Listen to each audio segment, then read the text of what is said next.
Magandang gabi, Kabanong. Itago niyo na lang ako sa pangalang Isko. Ibabahagi ko ang nangyari noong ako'y isa pang sundalo. Maulan na gabi noon nang dumating kami sa kampo namin sa isang gubat sa Mindanao. Kami ang pangalawang batalyon na pinadala galing pa sa Maynila. Dahil kasi sa husay at matatalinong taktika ng mga rebelde, nahirapan ang iba naming kabaro. Sa katunayan, pagdating namin doon ay masamang balita agad ang bumungad sa amin. Sa loob ng malaking tent ay tinipon kami ni Teniente Castro. Sa timpla pa lang ng mukha niya ay ramdam na kagad namin na hindi maganda ang sitwasyon ng labanan sa bundok. Kayo ay pinadala rito ng pamahalaan dahil tagilid ang laban natin sa mga rebelde. Sa katunayan, hindi na nakabalik ang iba nating kabaro. Tahimik lang kaming nakikinig. Kilala ko si Teniente Castro noong nasa Maynila pa lamang kami. Sobrang strikto niya. Ayaw na ayaw niyang inuulit ang sinasabi, kaya dapat ay makinig talaga ng mabuti. Marahil, ito ang unang beses sa buhay ninyo na sasaba kayo sa ganitong misyon. Lahat ng bago sa serbisyo ay ihanda niyo ang sarili ninyo. Lahat naman tayo ay maaari pang makabalik sa mga pamilya natin. Pero hindi lang natin alam kung tayo ba ay babalik ng nakakahon o hindi. Sinasabi ko ito dahil gusto kong asahan ninyo ang mga masaklap na pwedeng mangyari. Ayaw ko nang tatanga-tanga sa misyon na ito. Paganahin palagi ang utak. Wala kayong ibang susundin kundi ang order ko. Understand? Sabay-sabay kaming tumugon. Bukas ng umaga, aalis tayo kahit maulan. Tutumbukin natin ang daan dito papunta sa kabilang bundok. Nandito ba si Sargento Perez? Tumayo ko nang marinig ko ang pangalan ko at sumaludo. Sir, yes sir! Ikaw ang magiging kanang kamay ko dahil ikaw ang medyo nakakataas sa mga kasama mo. Bukod doon, alam kong mahusay ka dahil si Teniente Gabon ang kasakasama mo. Kaya umaasa ko na mas magiging magaan ang misyon natin dito. Understand? Sir, yes sir! Men, makinig kayo. May skill ang good tactics ang mga rebelding makakalaban natin. Ang iba sa kanila ay galing pa sa Middle East para tulungan ang mga rebelde sa bansa natin. May mga sniper sila na biyasa sa kagubatan. Di kalibre din ang mga armas nila. At base sa impormasyon mula sa Maynila, galing mga armas nila sa international terrorist. Magagaling ang mga kalaban. Kaya ayaw ko ng mga bida-bida. Kung hanggang saan lang ang nasasakop ng order, hanggang doon lang. Huwag kayong gagaya sa mga naunang tenyente na nandito. Pinahamak niya ang mga kasama niya dahil sa bad decision. Kahit anong mangyari, kailangan malaman natin kung may mga nabuhay pa sa mga kabaro natin. Kailangan natin silang makuha. That's all. Magpahinga na kayo dahil maaga pa tayo bukas. Nagsitayuan na ang mga kabaro ko. Tinapik pa ako ni Corporal Oman, isa sa mga kaklose ko sa hanay namin. Aalis na sana ako nang lapitan ako ni Teniente Castro. Sargento! Tumayo ako ng maayos at tumarap sa kanya ng taas noo. Parang ang tanga. Kumilos ka ng normal. Wala namang nakakita. Para namang hindi kita inaanak niyan eh. Lingid sa kaalaman ng mga kabaro ko na ninong ko si Teniente Castro. Hindi lang basta ninong, para ko na rin siyang tatay. Dahil mula nang mamatay si Papa dahil sa gera laban sa mga rebelde, siya na ang tumulong sa akin lalo na sa pag-aaral ko. Tinulungan niya ang nanay ko sa mga gastusin para lang makatapos ako. At ngayon nasa serbisyo na ako, tinutulungan niya pa rin ako. Sa katunayan, siya ang pumili sa akin para makasama sa misyon na yon. Hindi lang dahil inaanak niya ako, kaya niya ako isinama. Alam niya rin kasi ang kakayahan ko. Wala pa kasi akong 2 taon sa serbisyo. Ilang misyon na ang napagtagumpayan ko. Dahilan para maluklok ako bilang sarhento. Sir, baka makalata sila sa... Aray! Siniko niya ako sa tagiliran. Para wala makakita sa amin, ay nagpunta kami sa tent niya. Mag-isa lang siya doon, kaya doon kami nakapag-usap ng mas maayos. Kapag tayong dalawa lang, gusto kong kalimutan mo muna yung mga rango natin at kung ano tayo. Masyado na akong stress sa mission na ito. Bukod sa alam kong magaling ka, kinuha kita para kahit papaano may nakakausap ako. Kasuwal akong umupo sa harapan niya. Wala naman pong problema sa akin yan, Nong. Ikaw lang naman ang iniisip ko Dahil baka isipin na naman ng mga kabaro natin may paborito kayo. Kaya ako ang napapaboran mo sa mga decision making. Mga tanga sila kapag yun ang iniisip nila. Malamang ikaw talaga. Lahat ng kasama mo mga private first class. Nangangapa pa sila. Bakit? Meron bang mas gagaling sa'yo sa hanay ninyo? Ninong talaga, pinapalaki mo naman yung ulo ko Pero, inaanak, hindi biro itong misyon na ito. Ibang-iba ito sa lahat. Ako na nagsasabi. Umayos ako ng pagkakaupo at nagsindi ng sigarilyo. Paanong ibang-iba? Dahil sa sobrang delikado? Hindi. Kaya ako nasabing ibang-iba dahil sa mga na-recover namin bangkay ng mga kabaro natin.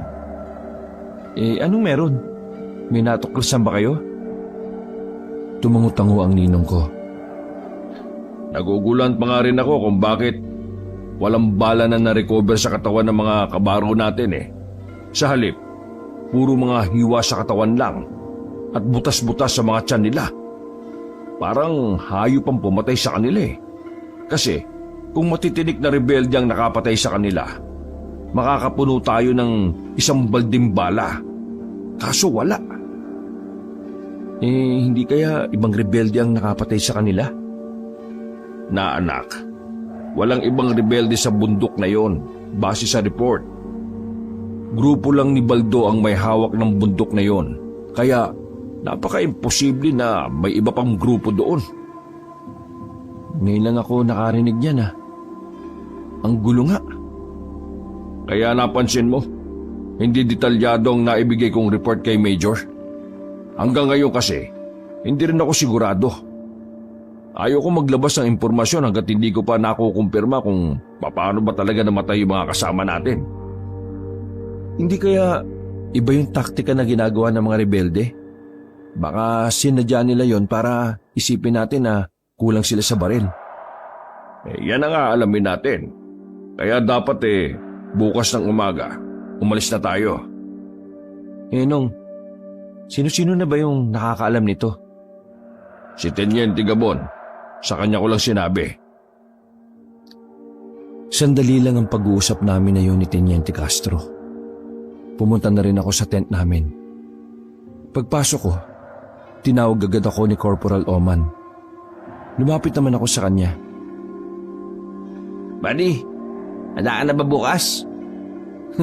Ako pa tinanong mo talaga Ako kasi hindi ko alam Parang bigla na lang akong kinabahan. What I mean is, parang iba yung mangyayari sa atin. Alam mo, nung bata pa ako, sabi ng lola ko, kapag kinakabahan ka raw, dapat daw huwag ka na munang tumuloy sa lakad mo. Iba raw yun. Hindi naman ako pwedeng umatras, buddy. Gusto mo bang mabatukan ako ni Teniente? Tinapi ko siya sa balikat. Normal lang ang kabahan, pre. Ano ka ba? Ganyan din ako nung first time ko. Basta, galingan lang natin. Walang mapapahama kung susunod tayo sa order. Alam mo, minsan iniisip ko, ginagawa tayong pambala ng mga nakakataas sa atin Alam naman pala nilang mga biyasang rebelde ang mga kalaban natin, tapos bubuo sila ng grupo na puro baguhan. Isipin mo na lang na magandang oportunidad to para ma-promote ka. Kaya yan. Nung gabing yon, ay maaga kaming humiga. Hindi kami makatulog ni Oman dahil sa sobrang lamig. Bawal naman din kaming magyakapan dahil yakap namin ang mga baril namin. Hindi ako makatulog. Ako rin eh. Bad trip. Tara, Tara saan? labas tayo. Tumila na naman yung ulan eh. Di ba tayo maalilintikan yan kay Tenyente? Bakit? Papaalam ba natin? Sira ulo ka talaga. Eh, saan ba tayo pupunta? Wala. Lakad-lakad. Paantok. Eh, maputik eh, no? Arte mo. Tara na. Baka may magising pa sa mga kasama natin.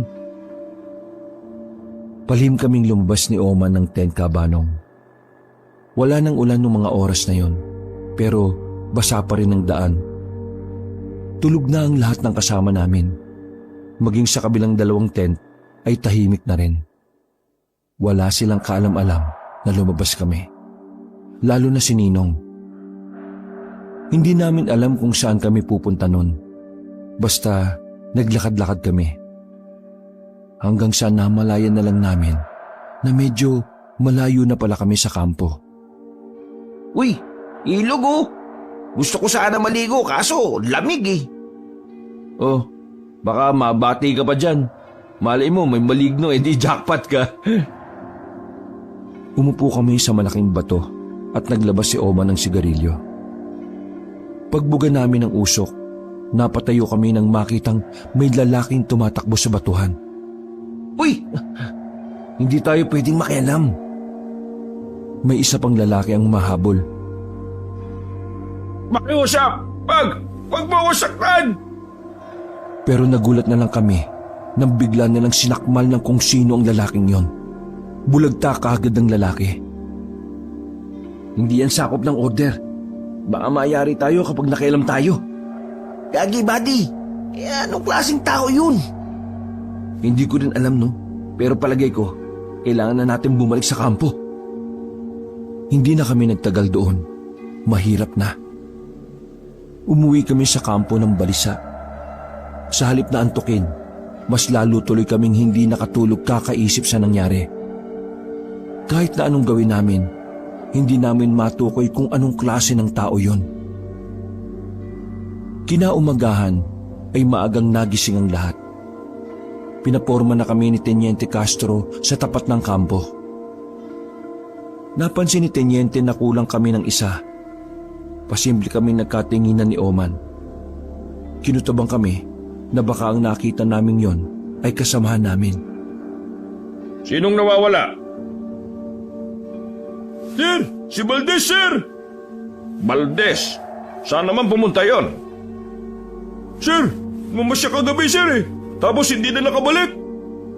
Lintik! Men! Huwag niyong tutularan ng mga hinayupak na umatras sa laban, ha? Kapayapaan ang pinaglalaban natin dito.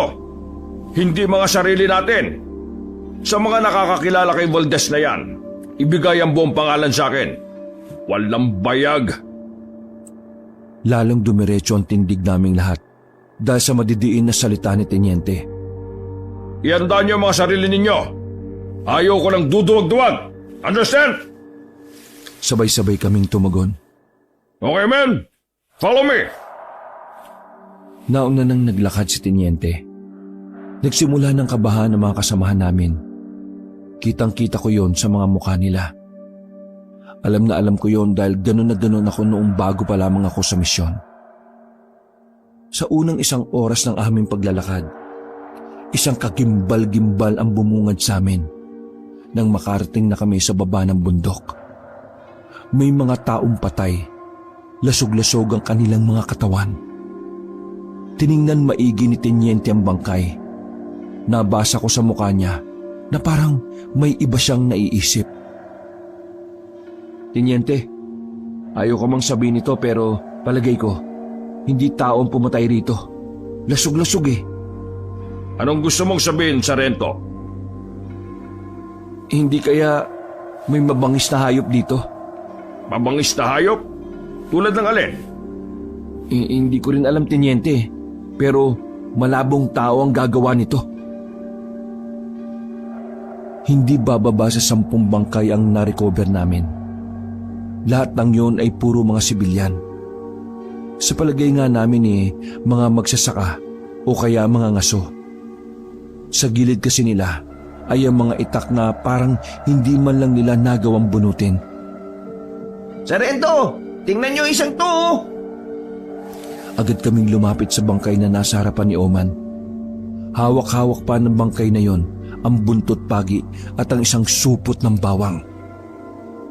Naging malaking palaispan para sa amin ang mga bangkay na yun, Kabanyo. Tahimik lang si Tenyente pero alam ko, iniisip niya rin ang bagay kung ano ba talaga ang nangyari.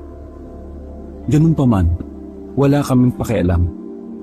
Hindi pinansin ni Tenyente dahil labas na yun sa misyon na gagawin namin. Mga bandang hapon, mga dakong 3:00. May natanaw na kaming barangay. Nag-alangan kaming lumapit dahil kailangan pa naming malaman kung wala bang mga rebelde doon. Sumenya si Tenyente na lumapit pa kami ng bahagya. Nagmasid muna kami sa paligid. Karamihan sa mga naroon ay mga bata at kababaihan. Wala kaming nakita mga lalaki na kasing idara namin. Sarento, kumabila kayo. Radyohan nyo kami kung ano ang mga nandun. Masusunod, Tenyente. Isinama ko si Oman at ang isa pa na si Jello na private first class. Dahan-dahan at maingat kaming naglakad paikot sa kabilang bahagi ng barangay. Wala kaming nakitang kahina-hinala kaya nagradyo na ako kagad. The area is clear, sir. Naunang pumasok si Tenyente sa barangay at sumunod naman kami. Pagkakita pa lang sa amin ng mga tao ay natakot na sila. May iba na nagsipasukan na sa bahay. Ang iba naman ay niyakap na lang ang kanilang mga anak. Huwag po kayo matakot sa amin. Mga militar po kami. Hawak ng gobyerno. Hindi kami mga rebelde kaya huwag na kayong mabahala. Kahit sinabi ni Tenyente yon, nakatingin lang sa kanya ang ibang tao. Hindi ko alam kung ano ba talaga ang pinagdaanan nila. Pero kitang-kita ko ang trauma. Parang bago kami dumating doon, ay may mga nangyari na. Naglakad pa kami at huminto kami sa isang bakuran na may nagwawalis na matandang babae. Tumingin din siya sa amin. Nabitiwan niya ang hawak na walis nang malaman na kami ay mga sundalo. Nagmamadali siyang lumabas ng bakuran. Tapos nilapitan niya si Tenyente at tinawakan sa kamay. Pakiusap, tulungan niyo po kaming maibalik ang asawa at anak ko. Nagkatinginan kami ni Oman. Maging si Oman ay nahihiwagaan na rin sa nangyayari. Magandang hapon po sa inyo, nanay. Ano po bang nangyari sa asawa at anak nyo? Nanginginig ang kamay na matanda, kung kaya't inalalayan na muna namin siya. Pumasok na kami sa bakuran nila para paupuin at pakalmahin ang ali. Nanay, kalma lang po kayo. Ano po bang nangyari? Kinuha sila ng mga halimaw. Pagkasabing yun ng ali, ay nagkatinginan ng lahat. May narinig pa akong tumawa, kaya agad ko silang sinaway. Halimaw, nanay. Sigurado ba kayo sa sinasabi ninyo? Muling hinawakan ng ali ang kamay ni Tenyente. Takot na takot yun. Naluluha pa ito habang nagsasalita. Halimaw sila. Kinuha nila ang lahat ng kalalakihan dito para gawing isa sa kanila. Nagpaparami sila. Hindi ko na napigilang makisabat. Masyado na kasi akong naiintriga sa mga sinasabi ng ali. Mawalang galang na po. Pwede niyo bang sabihin kung sino sila? Ilarawan niyo na rin po para mas maintindihan namin. Napansin kong napalunok pa ng laway ang ali. Kinakabahan talaga siya. Pangit ang mukha nila. Matutulis ang ngipin at mahaba ang kuko. Mga aswang sila.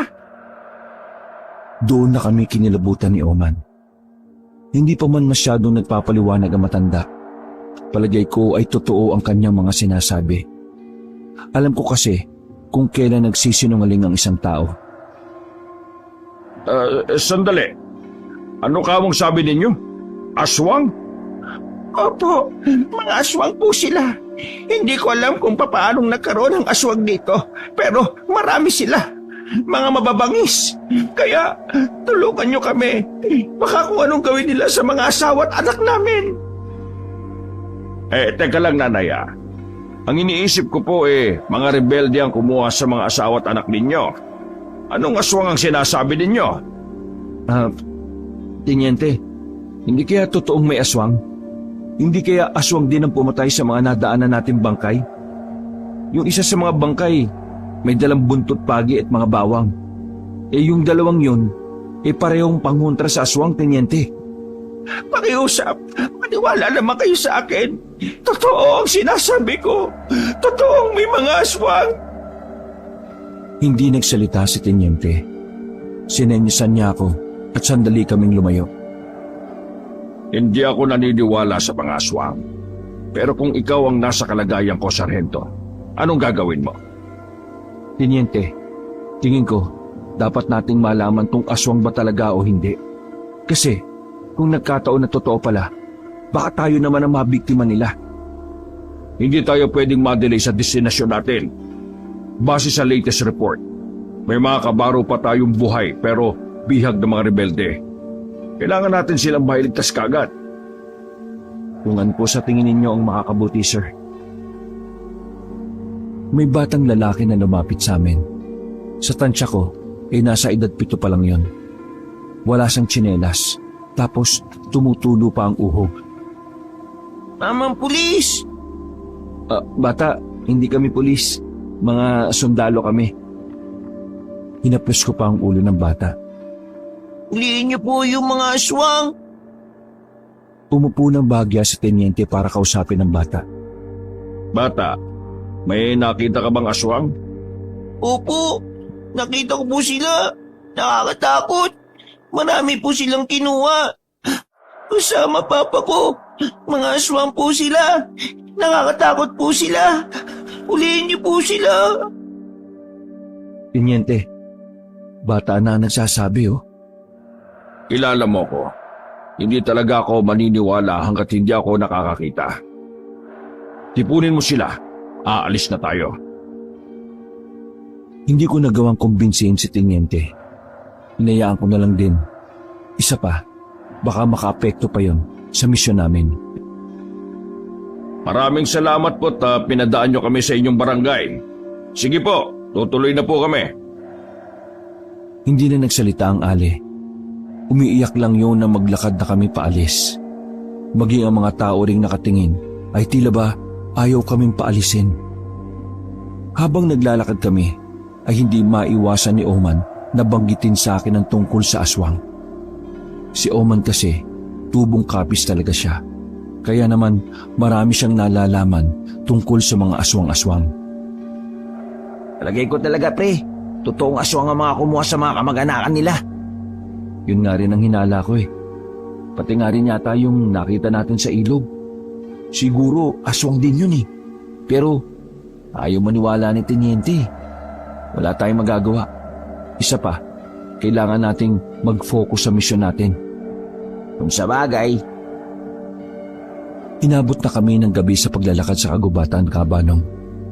Dakong 7:00 na ng gabi nang makarating kami sa paanan ng kabilang bundok. Men, ready yourself. Kanya-kanya na kaming tutok ng mga baril sa kung saan-saan habang naglalakad. Nasa bundok na kami kung saan pinaniniwalaang nagkukuta ang mga rebelde. Habang naglalakad kami, natalisod ang isa sa kasamahan namin. Nang tutukan niya ng ilaw ang natapakan niya, nagulat kaming lahat dahil bigla siyang tumili. Uy, Ryan, maayos ka nga. Napatakip na lang ng bibig si Ryan dahil sa pagtili niya. Mas natuon ang atensyon namin sa bangkay na nakita naman namin. Pero sa pagkakataon na yun, bangkay na yun ang kasamahan namin. Kung hindi pa namin makikita ang name tag, hindi namin makikilala kung sino siya. Wasak-wasak ang muka. Tapos wala ng kaliwang kamay at paa. inuud na rin ang nakabukas na tong tiyan. Tenyente, tingnan niyo oh. Grabe ang ginawa sa kabaro natin. Sinong taong gagawa niyan? Inalisan ng laman loob. Tenyente, sa tingin ko, aswang talagang pumapatay sa kagubatan. Pero mga rebelde ang kalaban natin, hindi mga aswang. Kaya magfo-focus lang tayo sa kung ano ang dapat nating gawin. Pero tenyente, napatay na ng aswang ang kasamahan natin. Nakakaalarma na ito. Paano kayo makakasiguro na aswang nga ang pumatay dyan? Dahil ba wala nang laman loob, aswang na kaagad? Hindi nyo ba alam na may mga rebeldeng brutal talaga kung pumatay?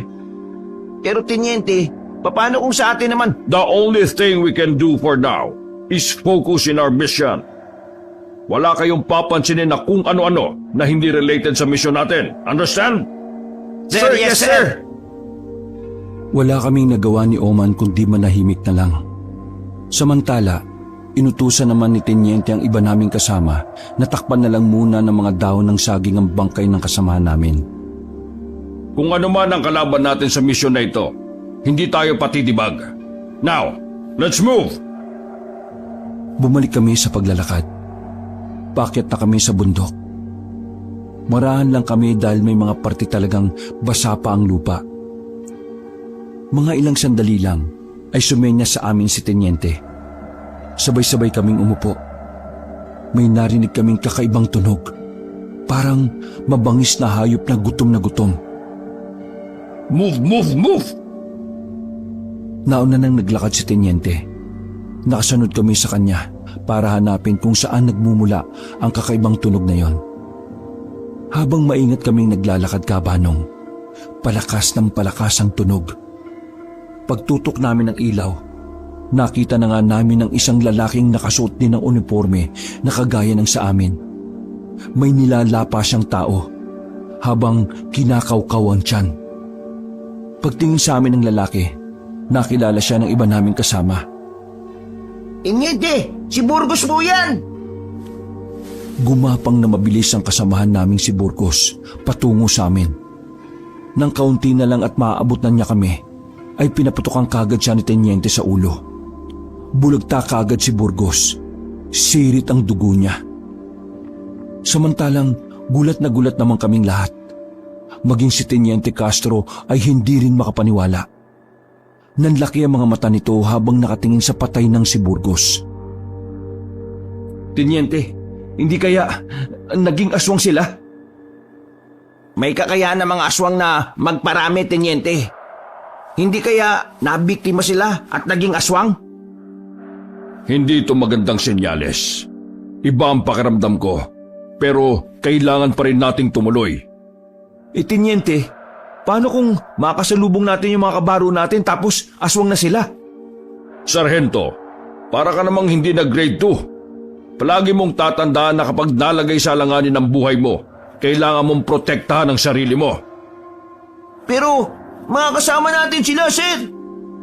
Kung totoo mang mga naging aswang na sila, hindi na sila parte ng samahan. Ibang tao na sila. Pinagpapawisan ang palad ko noon. Hindi ako kinakabahan dahil sa paparating na kalaban. Kinakabahan ako kasi hindi ko alam kung kaya ko bang pumatay ng kabaro.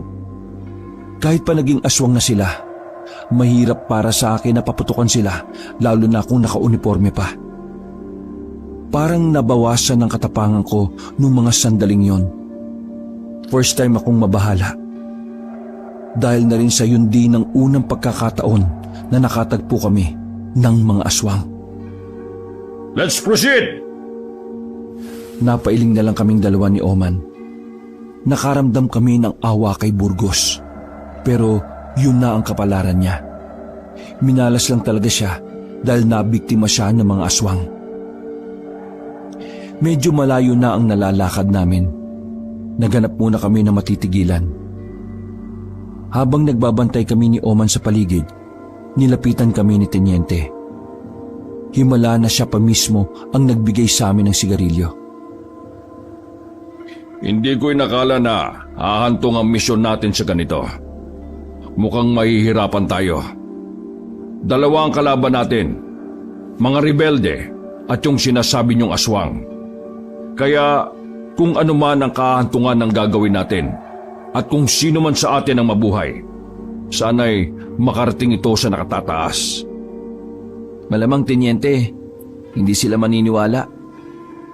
Ang hirap din naman kasing ipaliwanag yung mga naonang batch na pinadala baka naging mga aswang na. Natawa na lang kaming tatlo. Nahinto na lang ang pag-uusap namin nang bigla na lang isa sa mga kasamahan namin ang tumili. Malamang si Ryan yun. Ang kasamahan namin na nagpapanggap lang na isang lalaki. Pero ang totoo, binabait talaga. Tiniente, si Ryan! May umila kay Ryan! Wala kaming sinayang ng pagkakataon. Dali-dali namin pinuntahan ng tumitili at sumisigaw na si Ryan. Pagdating namin doon, naabutan namin siyang nakakapit sa malaking ugat ng puno. May nakahawak sa paa niya na isang lalaki na kulay puti ang lahat ng mata. Help! Tulungan niyo ako, Kes! Diyos ko, Lord! Tuluyan na ngang lumabas ang tunay na kulay ni Ryan. Ganun pa man, wala namang kaming pakialam kung bakla siya. Hanggat parte siya ng samahan, ililigtas namin siya. Inasinta namin ni Oma ng maigi ang aswang na nakakapit sa binti niya. Natamaan naman agad siya sa ulo. Kaya naman nabitiwan nito si Ryan. Iika-ika at nadapa pa si Ryan nang makalapit sa amin. Tuklap kasi ang paa niya. Bumaong daw kasi ang matutulis na kuko ng aswang na yon. Thank you, Akala ko, dead balls kinakesh. Hati ang reaksyon ng tenyente namin noong mga sandaling yon. Nagulat ito sa pag-atake ng aswang, pero mas nagulat siya sa pagladlad ni Ryan. Search the vicinity! Baka may nagmamasid lang sa paligid. Move! Move! Tinulungan namin makatayo si Ryan. Isa naman sa mga kasama namin ang nagkusang gamutin ang binti niya. Makalipas ng halos 1 minuto, ay bumalik na rin ang iba naming kabaro kasama si Oman. Negative, sir. Kailangan na nating umalis dito. Hahanap tayo ng mas ligtas na lugar. Wait! Oh, bakit? Galit pa kayo kasi nalaman nyo na bakla ako. Pakiusap, sana hindi to makarating kay Daddy. Saka na natin pag-usapan yan. Sa ngayon, kailangan na nating lisanin ng lugar na ito. Yung aswang, feeling ko rebelde siya. Napatigil si Tenyente nang marinig yun mula kay Ryan. May tattoo siya ng gagamba sa kamay. Ganon na ganon ang marka na pinakita sa atin bago tayo pumunta dito, di ba? Yun yung marka ng mga rebelde. Binalikan namin ang bangkay ng aswang. Nakita namin na may marka nga yung gagamba sa kanang kamay. Mukhang pati mga rebelde, aswang na rin Tara! Move! Move! Move! Ako na at si Oma nang umalalay kay Ryan. Pero sa huli, pinasan ko na lang din siya. Ang daldal niya, kaya pinakinggan na lang namin kung ano ang mga sinasabi niya. Ilang taon din ako nagpanggap na lalaki para makapag-army. Ito kasing gusto ni Daddy sa akin Wala akong magawa. Napilitan akong itago ang totoong ako. Ang sabi kasi niya sa akin, magiging proud lang siya sa akin kapag naging sundalo ako. At kapag may nagawa na ako para sa bayan. Alam niyo, sa totoo lang, gusto ko nang tumakas nang pumunta tayo dito Kasi ayaw ko ng barilan. Scared ako, Kesh. Pero sabi ng daddy ko, go lang daw ako. Kaya yun, sinunod ko. Naramdaman ko na lang na parang umiiyak na si Ryan. Mabuti na lang, nasa bandang likuran kami, kaya hindi siya nakikita ni Tenyente. Hindi ko alam kung paano ko matatanggap ng daddy ko bilang anak niya. Ginagawa ko naman ang lahat pero wala pa rin. Gago naman pala yung tatay mo Kinokontrol niya ang buhay mo. Gusto mo, sampalin natin yung papa mo pagkatapos ng misyon na to? Sino bang papa mo? Si Major. Nasamid ako nang marinig yon. Agad kong binawi ang mga sinabi ko. Mahirap na. Baka may ibang makarinig. Mayayari ako. Siyempre, joke lang Si Major pala Doon ko lang naramdaman ang bigat na dinadala ni Ryan. Mas mabigat pa yon kaysa sa pagpasangko sa kanya. Major pala ang tatay niya, kaya ganun na lang din ang pressure na natatanggap niya. Pero bilib ako sa'yo Nagawa mong maging matatag para sa gusto ng tatay mo. Sargento naman, baka may love ako dyan sa'yo. Yan ang hindi pwede. Gusto mo bang pulbusin ka ni Tenyente? Halos kalahating oras na ang nakalipas, Kabanyong. May natagpuan na kaming kuweba. Sinuyod muna namin ang paligid para tingnan kung may mga aswang o wala.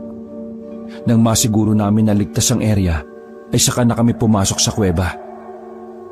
Mahaba ang kuwebang yon, pero hindi na namin tinumbok pa. Sa buka na lang kami pumwesto para makapagpahinga.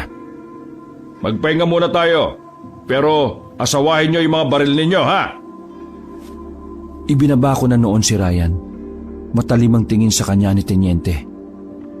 Sinamantala na namin ang pagkakataong yon. Kumain na kami at nagpahinga. Nagdesisyon si Tenyente na magpalipas na muna kami ng gabi roon. Masyado na kasing delikado dahil sa mga aswang. Hihintay na lang naming mag-umaga. Nang sa ganon, mas madali naming makikita kung may aswang sa paligid. Habang ang iba ay nakaidlip na, gising na gising kami nila Tenyente. Tenyente, pwede ba naming tumbukin tong kuweba? Baka mamaya may aswang sa loob. Sige, pero bumalik kayo kaagad, ha? Kung ano man ang makikita nyo, sabihin nyo. Dala ang flashlight, ay naglakad kami ni Oman, papasok sa kuweba. Ilang metro pa lang ang nalalakad namin, nakaamoy na kami ng mabaho. Masangsang ang amoy, parang nabubulok na ewan. Kaya naman, hinanda na kaagad namin ni Oman ang baril namin. Nakaredy na rin ang mga radyo namin. Ilang hakbang pa, may nadatnan na kaming mga uniforme ng pangsundalo. Nang tingnan namin ang mga pangalan na nasa uniforme, pangalan nyo ng mga kasamahan naming una ng pinadala.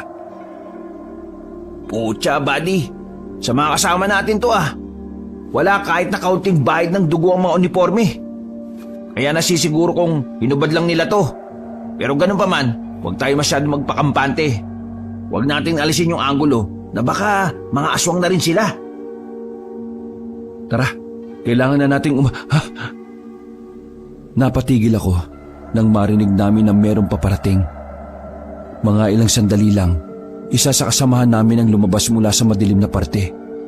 Kulay puti na rin ang lahat ng mata niya. Tapos, nangingitim na rin ang bahagya ang muka. Nagradyo kaagad ako kina Tenyente, kaso paputol-putol naman. Ganon din ang dalang radyo ni Oman. Taknan toko naman Bulok naman to. Bakit kasi hindi tayo bilan ng mga bagong gamit Nakatingin lang sa amin ang kasamahan naming aswang na. Nang mapansin namin na unti-unti na siyang lumapit, nagsimula na kaming tumakbo pabalik sa bukana ng kuweba. Tenyente, may aswang! Hindi namin kayang paputukan ng aswang na yon. Nakokonsensya kami. Kaya sa halip na patayin namin, hinayaan na lang namin na habulin niya kami. Nang matanong na namin sila Tenyente, ay nilakasan ko na ang sigaw ko. Nagising silang lahat. Paglapit namin sa kanila, ay sabay-sabay silang tumutok ng baril. Tenyente, palagay ko nasa lubang iba nating mga kasama. Nakita namin ang mga uniforme nila. Aswang na yata sila Hindi na nakasagot si Tenyente Castro nang nasa harapan namin ng aswang. Tenyente, si Ruel yan! Nakatingin lang sa amin si Ruel, pero mukhang hindi na niya kami naaalala. Isa na talaga siyang halimaw na walang sariling pag-iisip. Ganun pa man, naisip ko pa rin subukan na kausapin siya. Maraming pinag-aaral na kapatid yan, sir! Hindi natin siya pwede patayin! Ibababa na sana ng iba mga baril nila, pero hindi pumayag si Tenyente. Do not let your guard down! Pero sir, Mamili kayo! Mapatay kayo ng aswang na yan o kayo ang papatay sa kanya! Meron din kayong mga pamilya na naghihintay sa inyo! Mag-isip kayo! Men, follow the order! Napapailing na lamang iba at napilitang itaas muli ang mga baril nila.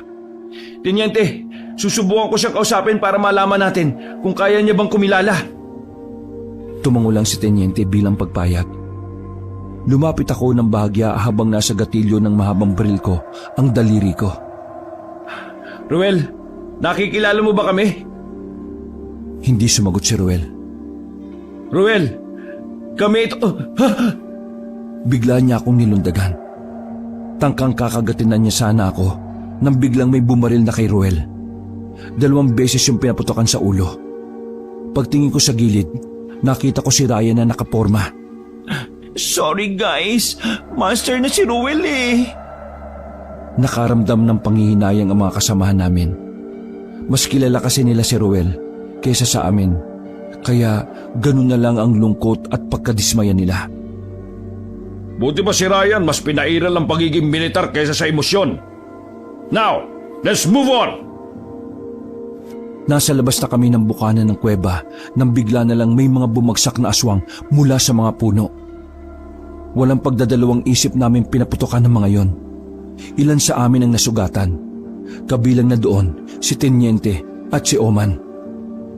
Ganun pa man, nagawa pa rin naming mapatay ang mga unang batch ng aswang. Palagay ko ay mga rebelde yun dati dahil na rin sa mga tattoo nila sa kamay.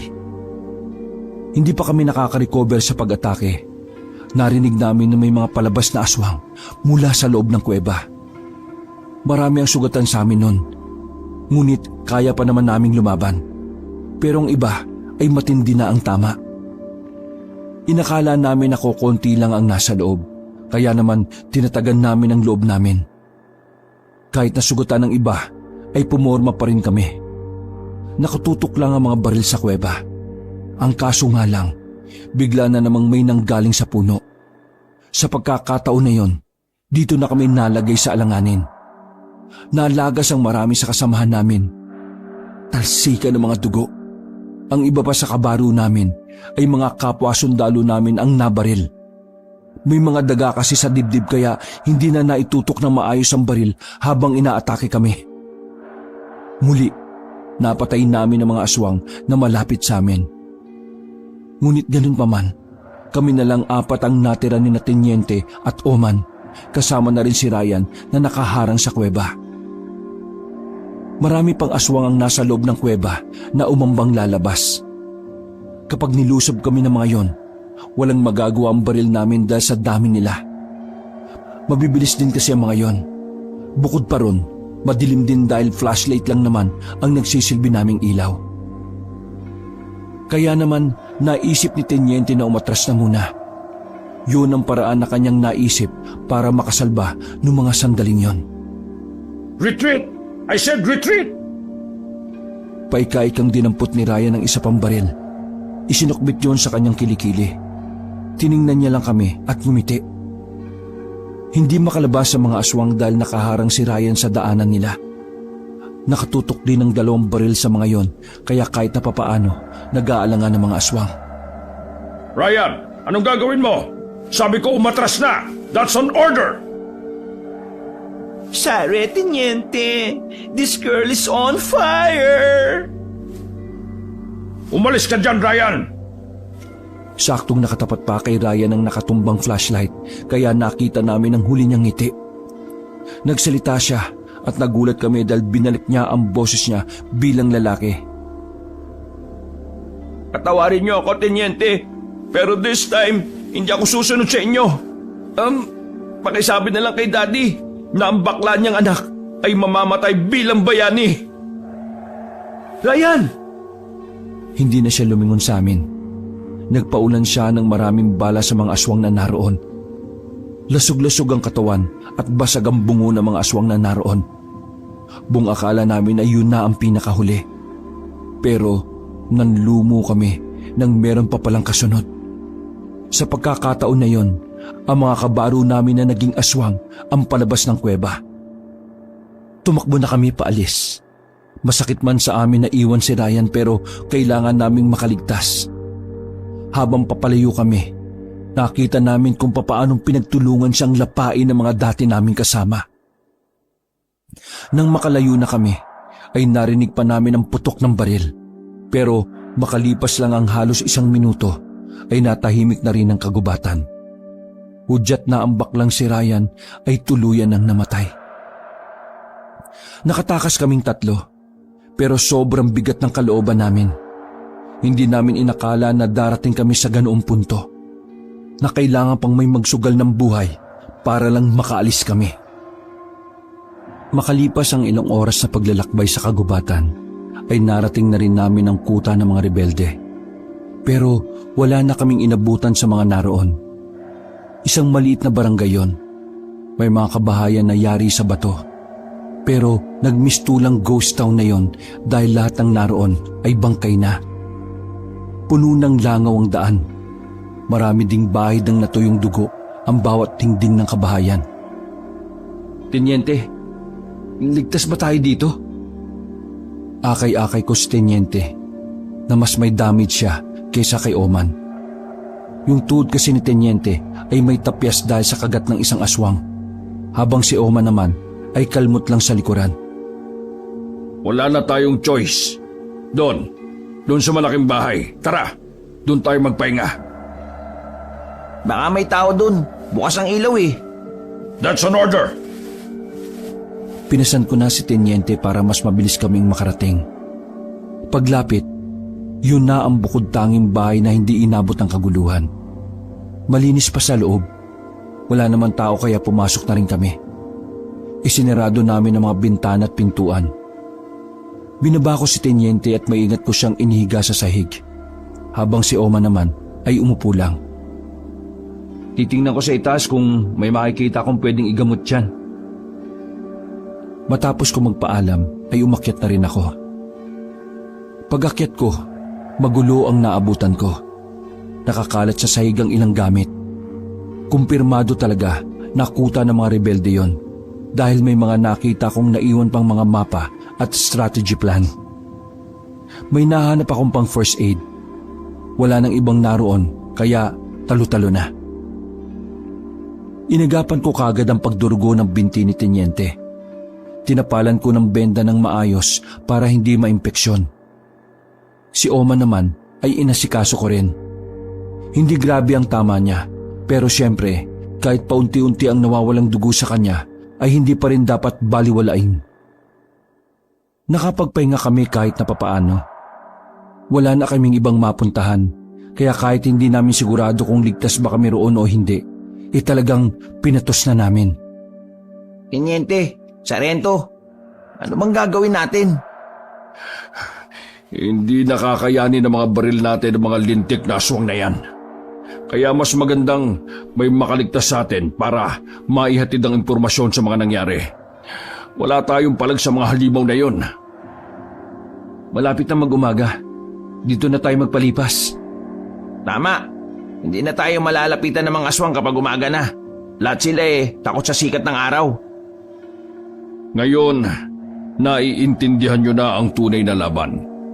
Na kahit mga kasamahan mo ay kailangan mong patayin kapag may banta siya sa buhay ng lahat. Tingnan nyo yung nangyari sa iba nating mga kasama. Nag-alangan sila, kaya hindi sila nakapaganda. Namatay sila ng dahil sa katangahan at kaduwagan nila. Mas sumanga pa ako kay Ryan eh. Minsan talaga, mas lalaki pa sa lalaki mga bakla eh. Nakaramdam ako ng lungkot para kay Ryan. Sinugal niya ang buhay niya para makatakas kami. Sa lahat ng kasamahan namin, hindi namin inaasahan na siya pa ang gagawa nun. Kung sino pa ang mukhang mahina, siya pa pala ang may tinatagong tapang para sa lahat. Nakakapanginayang dahil alam kong ginawa niya yon para makuha ang papuri ng tatay niya. Tenyente, paano pala natin sasabihin kay Major yung nangyari? Na alin? Na bakla si Ryan? O naging bayani si Ryan kahit bakla siya? Sasabihin natin ang totoo. Kung hindi pa siya matuwa sa nagawang pagmamahal ni Ryan sa mga kabaro niya, may sayad na siya sa utak. Tumangutango na lang kami ni Oman. Hindi natin alam kung makakauwi pa ba tayo sa kampo. Basta, ito ang lagi niyong tatandaan. Kapag kaya niyong iligtas ang kasamahan niyo, gawin niyo. Pero kapag hindi na, umalis na kayo. Sa mga ganitong sitwasyon, hindi pwedeng lahat ay mamatay. Maswerte tayo kung mabubuhay tayong tatlo. hindi ko kayo mapapatawad hanggang sa hukay ko kung pati kayong dalawa ay mamamatay. Tiniente naman, para ka namang namamaalam na sa sinasabi mo eh. Ilang beses na akong namaalam noon sa mga dati kong kasamahan. Pero buhay pa naman ako hanggang ngayon, hindi ba? Sa katunayan sila yung namatay. Natawa na lang kami sa sinabi niya. Nagawa pa talaga niya magbiro kahit na ganoon ang kalagayan namin. Alam niyo ba kung anong natutunan ko sa militar? Sa halos 2 dekada ko ng paninilbihan sa bayan? Ano po ba, Tiniente? Umayos ng pagkakaupo si Teniente, saka ngumiti. Noong bago pa lang ako, takot ako mamatay. Lagi kong dinadasal na sana hindi ako maisama sa gera. Dinidinig naman ako ng Diyos dahil palagi akong nasa kampo lang. Pero habang tumatagal, habang nakikita kong namamatay yung mga kasama ko nang wala akong ginagawa, pakiramdam ko, isa lang akong palamuti na may hawak ng baril. Kaya mula noon, palagi ko nang gustong makasama sa mga operasyon. Naisip ko na bilang sundalo, kapag iniiwasan mo pala ang kamatayan para sa pansarili mong kapakanan, hinahayaan mong masaktan ng bayan. Ang kamatayan kasi nandyan na yan Hinihintay na lang talaga ang oras mo, na hindi mo rin naman alam kung kailan. Kaya ako, sa halip na maghintay, kung kailan ako mamamatay binibigyan ko ng saysay ang mga natitirang oras ko rito sa mundo. Malay ko ba kung kakaunti na lang pala ang araw ko? Kailangan ng isang sundalo ang tapang, pero mas kailangan niya ng pagmamahal. Ang tapang na walang pagmamahal, mas madaling wasakin ng takot at pangamba.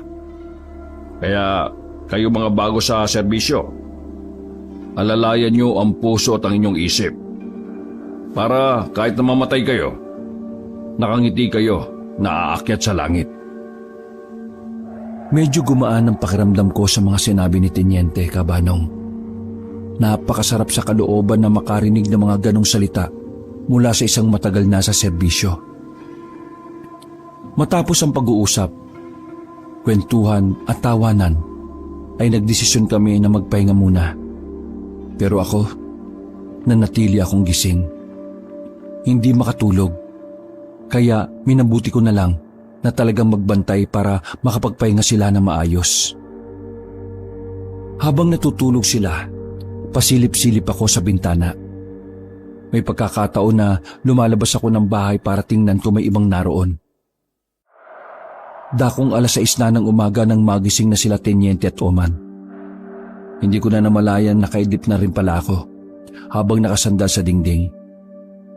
Naalala kong nagbabantay ako sa labas.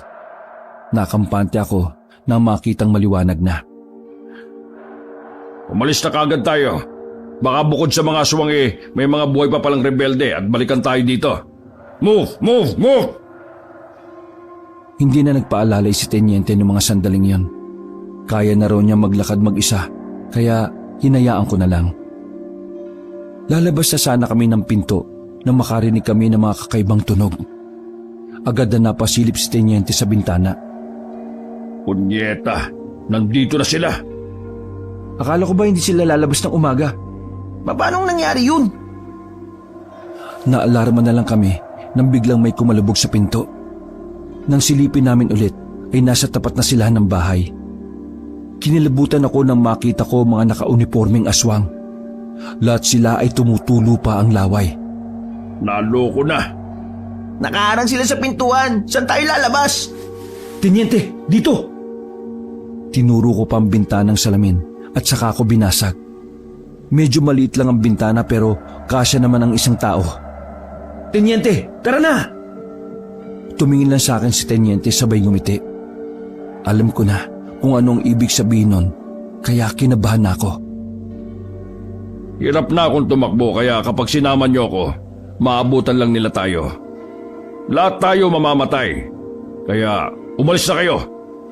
Iipunin ko silang lahat dito sa loob para walang humabol sa inyo. Pero, Teniente! Sarento, move! That's my last order!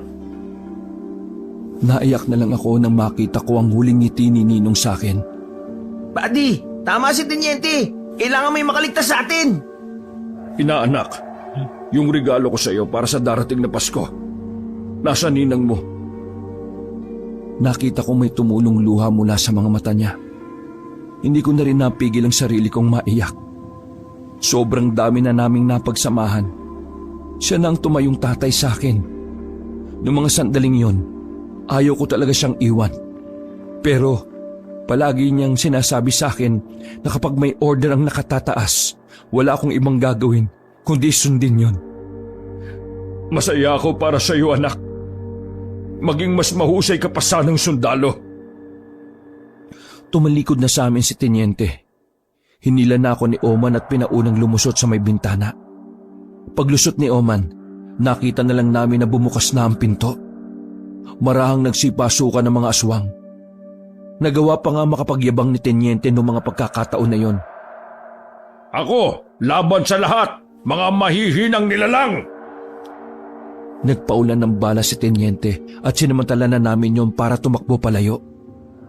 Nang medyo malayo na kami, ay natanaw namin sa loob ng bahay na sobrang dami na pala nila. Naghalo na ang mga nakaunipormeng sundalo at mga rebelde. Takbo lang kami ng takbo ni Oman Kaabanong. Napasandal na lang ako sa katawan ng puno dahil sa sobrang pagkadismaya sa nangyari. Wala man lang kasi kaming nagawa. Sobrang dami ng aswang. Totoo na kung sumama kami kay Teniente, wala nang matitira sa amin. Ayos lang yan, buddy. Wala kang kasalanan. Ginusto ni Teniente yung para sa kaligtasan natin. Mga gagong aswang na yan, papatayin ko silang lahat. Papatayin ko sila! Nasa aktong babalik na ako, pero hinila ako ni Oman. Buddy, mag-isip ka nga. Papakamatay ka ba? Nakita mo naman kung gaano sila karami, di ba? Kung sasayangin mo yung buhay mo, mawawala ng saysay ang pagsasakripisyo ni Ryan at ni Teniente. Mag-isip ka, buddy! Huminga ako ng malalim. Medyo kumalma ako sa sinabi ni Oman. Buddy, mga sundalo tayo. Oo, alam ko na ninong mo si Teniente at parang siya na rin ang tatay mo. Pero pare, nakasalalay rin dito ang bayan natin. Kung hindi tayo makakauwi ng ligtas, hindi tayo makakahingi ng backup. Baka mas lalo pa silang dumami. Yari tayo kapag yung mga aswang na yan ang nakarating sa ibang isla at sa Maynila. Sige, naiintindihan ko na. Tara na. Nauna na akong naglakad. Dahil dalawa na lang kami, mas kinailangan naming magdoble ingat. Lalo pat yung mga aswang na yon ay hindi naman pala nasusunog sa araw. Kalokohan lang pala yung mga napapanood natin sa pelikula noon. Mga bandang hapon na makabalik kami ng kampo. Ang saya-saya na namin noon kasi nakaligtas kami. Kaso nang dumating kami sa kampo, patay na ang mga kasamahan namin na naiwan doon. Lasog-lasog ang mga katawan nila. Hindi na namin makilala ang iba. As in, walang natira. Dahan-dahan kaming pumasok sa tent Kaabanong. Nakita namin na parang may tao sa loob ng pinaglalagyan namin ng mga baril. Mahabang kahon yun, kaya inisip namin na baka may tao sa loob. Lumabas ka! Kung sino ka man! Labas! Nakatutok lang ang baril namin ni Oman sa kahon. Mga ilang sandali lang, isang lalaking walang pang itaas ang lumabas. Nakasuot lang siya ng uniforme naming pantalon. Ibinaba namin ang baril namin ng matantong kabaro namin siya. Anong nangyari dito? May mga pumuntang rebelde. Sir, pero kasama nila yung mga kabaro natin na naunang pinadala dito. Pero mga halimaw na sila, sir. Pinaglalalapan nila yung lahat na nandito. Mabuti na lang, nakapagtago ako sa kahon na yan eh. Ngayon lang ako lumabas mula kagabi. Umabot na pala dito yung mga aswang sa kampo natin. Sira-sira na rin ang lahat ng gamit dito. Kahit telepono o radyo, wasak na rin. Hindi na tayo makukontak. Kailangan na nating umalis. Ikaw, suotin mo ang uniforme mo. Nauna na kaming lumabas ng tent. Mga ilang sandali lang ay naka-uniforme na ring lumabas ang lalaki. Naglakad kami kasamang isa pa naming kabaro kabanong. Hindi na namin nagamit ang truck dahil pinagbububutas din ang mga gulong.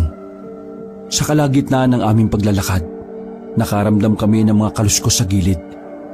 Mabilis kaming gumilid at hinawakan ng maigi ang mga baril namin. May mga dumaan na nakauniforme ng kagaya ng samin. Kahit medyo malayo sila, halata na kagad namin ng mga aswang na yon. Nang nasa harap na sila, nagtaka na lang kami nang marinig na may nagsasalita sa kanila. Buong akala lang kasi namin ay hindi talaga nakakapagsalita ang mga aswang. Pero ibang aswang yata ang napakinggan namin nun. Para silang may isip din ng tao. Ubus na ang mga kasamaan natin. Yung iba, niyanggaw namin. Yung iba naman, ginawa namin pagkain. Saan naman tayo nito? Mukhang wala na tayong mahahanap na tao. Patay na yata sila, Tenyente. Eh di ba? Yung mga next batch ng batalyon na dinala pagkatapos natin nilapa sa kuweba, malamang ubos na rin yon. Nawiwindang ako sa mga pagkakataon na yon. Yung mga narinig ko kasing nagsasalita ay yung mga dati naming kabaro. Mapuputla na sila at aswang na talaga. Pero nasa katinuan pa sila. Napagtanto na namin na may mga aswang palang hindi nabubura ang alaala. Ang pagkakaiba nga lang, ang pinakauna nilang naiisip kapag nakakita sila ng tao ay kumain o kaya naman ay pumatay. Nakahinga kami ng maluwag nang umalis na ang mga aswang na yon. Paano nakakapagsalita sila at naaalala pa nila tayo? Sarento, may naalala akong sinabi sa akin ng lolo ko sa Kapis. Ano yon? Ang sabi niya, kapag ang taong buhay pa ay niyanggaw, magiging aswang siya pero naroon pa rin ang isip niya. Makakapag-isip siya, makakapagsalita rin. Kaso nga lang, mas mangingibabaw ang pagkatakam niya sa laman. Pero kapag ang isang tao namatay at niyanggaw, mabubuhay yon bilang aswang na walang isip. Para silang nakaprogram lang para kumain at pumatay. Medyo nalinawan ako sa mga sinabi ni Oman. Pamilyar din naman kasi ako sa Yanggaw dahil naririnig ko na yan sa mga palabas dati. Mas delikado palang kalaban yung mga aswang na may isip. Oo, Sarento. Lalo pat mga dati rin silang kasamahan natin. Alam nila kung paano gumamit ng baril eh. Bukod sa may kaalaman din sila, mabibilis din sila. Wala tayong laban sa kanila ngayon. Kung ganon, kailangan nating umiwas sa kanila. Nagsalita ang kasamahan namin. Naalala ko na isinama na pala namin siya. Sa sobra niya kasing tahimik, akala ko kaming dalawa lang ni Oman na magkasama. Meron akong alam na daan palabas ng gubat na ito, Sarento. Kaso, delikado eh. Pero mas malapit ang daan na yun para makarating tayo sa baba ng bundok. Sige, ikaw mag-guide. Tumango ang kasamahan namin at nagsimula na rin kaming maglakad ulit. Dahil maliwanag na bakas ang kaguluhan sa bawat madaanan namin. May mga nadaanan kaming mga nakahandusay sa daan. Halo-halo na ang nakikita namin. Mga kasamahan namin, mga rebelde at maging ilang sibilyan na naninirahan sa bundok. Isang oras na kaming naglalakad pero hindi pa rin namin nararating ang sinasabing daan ng kasamahan namin. Napapansin namin na parang iniisip niya kung saan na talaga ang direksyon. Alam mo ba talaga kung saan yung daan? Oo, Sarento. Alam ko yun. Nagtataka lang ako kung bakit parang iba na yata yung daan. Tandang-tanda ko, dito ako dumaan nung naghahanap kami ng panggatong. Isipin mo mabuti kung saan. Kailangan mong maalala. Tinahak lang namin ang tuwid na direksyon. Sabi ng kasama namin ay sigurado na siyang doon ang daan patungo sa mas ligtas na lugar. Pero mag-aalas 9 na ay hindi pa rin namin nahahanap at nararating ang sinasabi niya. Nakakaramdam na ako ng inis. Halos 2 oras at kalahati na kaming naglalakad. Mabuti na nga lang at hindi pa gaanong mainit noong mga sandaling yon. Huminto na muna kami at nagpasyang magpahinga. Kanina pa tayo naglalakad pero wala tayong nakikitang lagusan ah. Ano bang ginagawa mo? Nililigaw mo ba kami? Naku, hindi, Sarento. Nakalimutan ko lang talaga yung daan eh. Bago ka lang ba sa samahan? Opo, sir. Bago ka lang. Ano ba pangalan mo? Nakitingin ako sa nameplate na nasa kaliwang dibdib niya. Ako po si Corporal Henry. Kuangko. Henry Kuangko. Ibang pangalan ang binabanggit mo kumpara sa nakalagay sa nameplate mo ah. Nagmamadali na kasi akong dumampot ng uniforme kanini kasi baka iwan niyo ako eh. O sige, anong first name ni Teniente Castro? Hindi na siya nakapagsalita. Nakita na lang namin ang kakaibang ngiti sa mukha niya. Ang galing mo, Sargento ah. Sa lahat ng mga kasamaan nyo, ikaw ang may utak. Ang sarap siguro ng utak mo, no? Pumorma na kami ni Oman.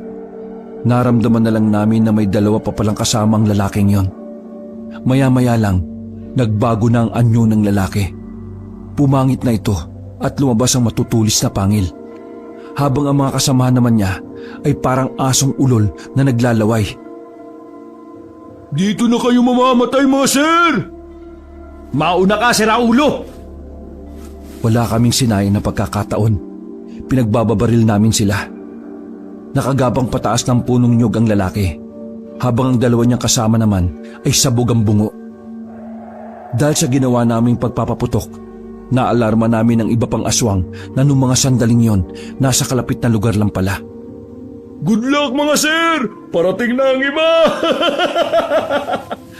Wisit! Retreat! Tumakbo na naman kami ni Oman.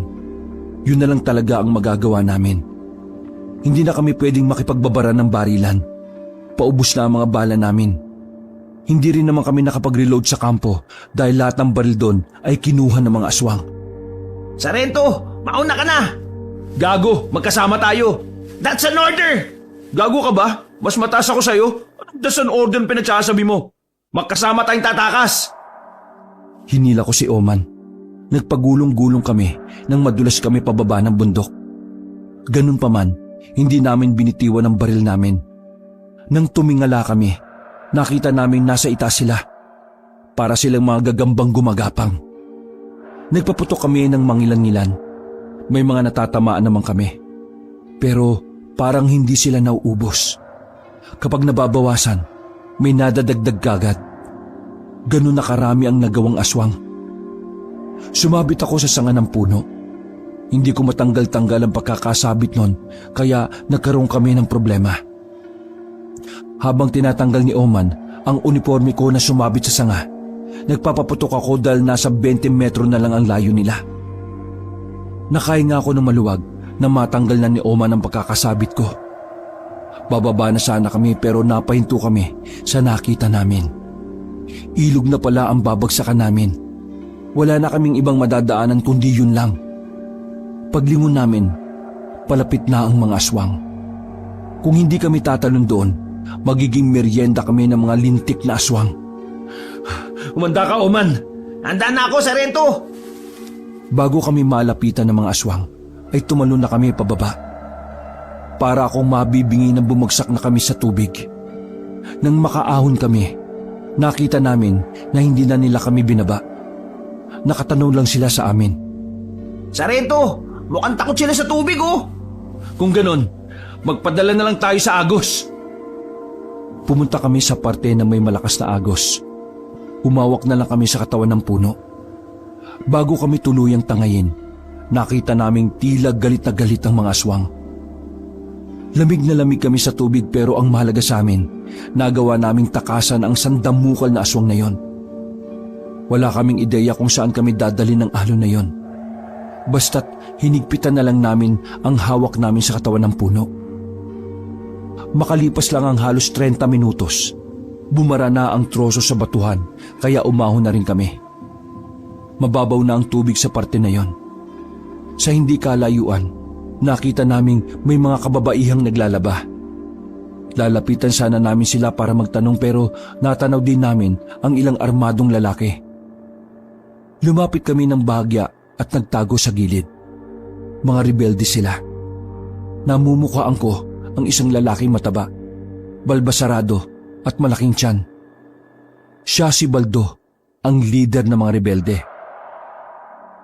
Bilisan nyo na ang maglaba. Baka mamaya dumalaw na ang mga punyeta mga aswang na yon. Hindi kayo pwedeng mamatay dahil kayo lang ang nagpapaligaya sa amin. Nagtawanan ng mga rebelde at kita sa mga mukha nila ang pagiging manyakis. Sargento, anong gagawin natin? Ayan na yung mga rebelde na dapat nating hulihin eh. Hindi na yan ang order ng tenyente.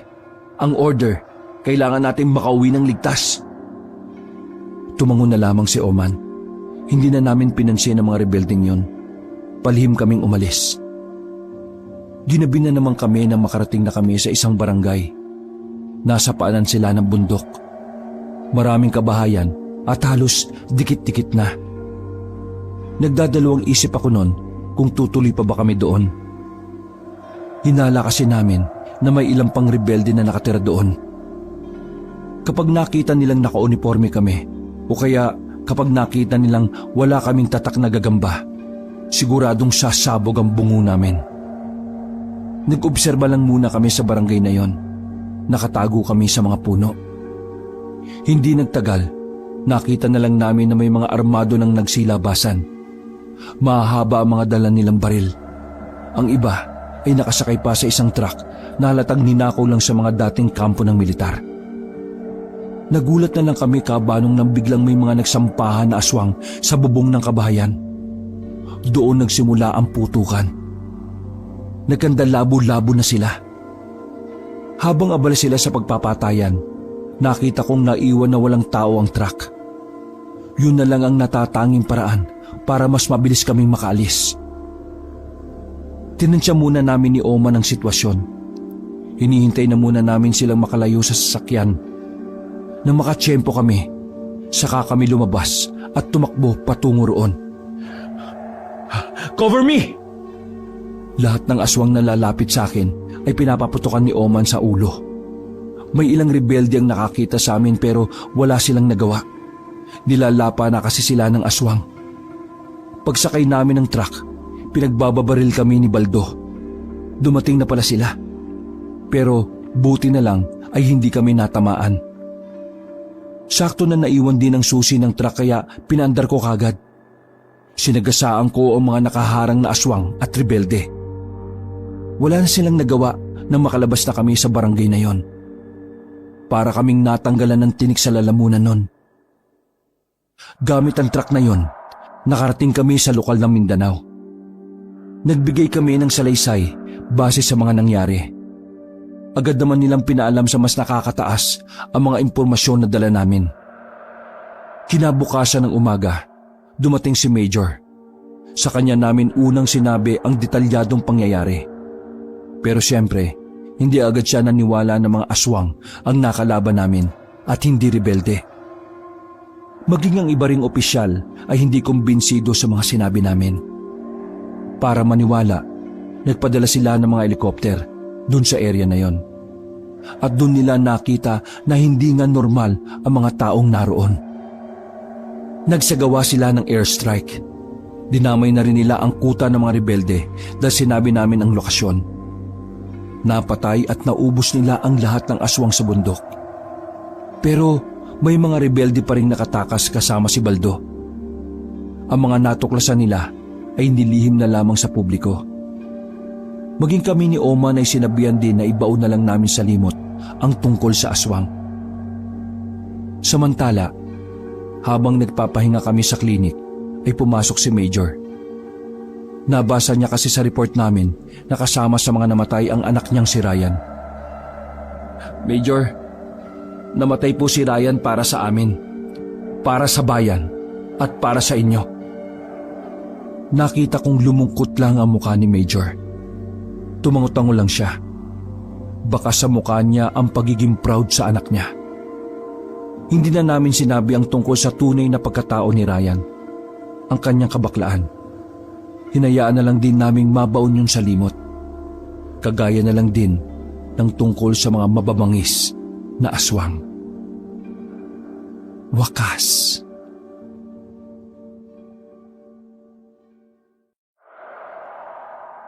Magandang gabi, Kabanong.